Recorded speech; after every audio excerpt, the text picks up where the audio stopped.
ഗർഭാവസ്ഥയിൽ നെഞ്ചരിച്ചൽ പോലുള്ള അവസ്ഥകളുണ്ട് എന്ന് നമ്മൾ നേരത്തെ പറഞ്ഞു.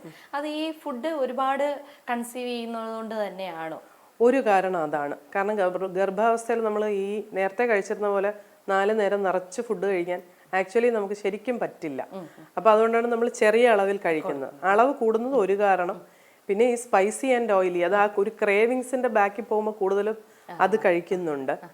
പിന്നെ ഞാൻ പറഞ്ഞല്ലോ നേരത്തെ പാരമ്പര്യം കുറച്ചതിനൊരു ഫാക്ടറാണ്.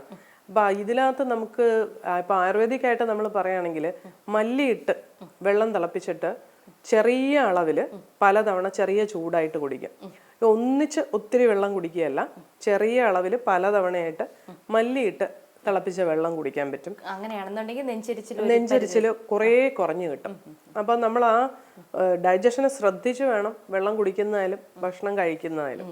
രണ്ടാമത് നമ്മൾ ഈ കുഞ്ഞുങ്ങൾക്ക് കൊടുക്കുന്ന ഇതുണ്ടല്ലോ, ഏത്തക്കാപ്പൊടി എന്ന് പറയത്തില്ലേ, കുറുക്കി കൊടുക്കുന്ന ഏത്തക്കാപ്പൊടി, അത് കുറുക്കി കൊടുക്കുന്നത് ഈ നെഞ്ചരിച്ചിൽ നല്ലതുപോലെ കുറയാൻ സഹായിക്കും. അതുപോലെ കൂവപ്പൊടിയുണ്ട്, ആരോ റൂട്ട് എന്ന് പറയുന്നത്, നല്ല ആരോ റൂട്ട് ആയിരിക്കണം. അല്ലെങ്കിൽ മൈദ പോലെയുള്ളതിന്റെ കലർന്നത് വന്നാൽ തിരിച്ചുള്ള എഫക്റ്റാ വരിക.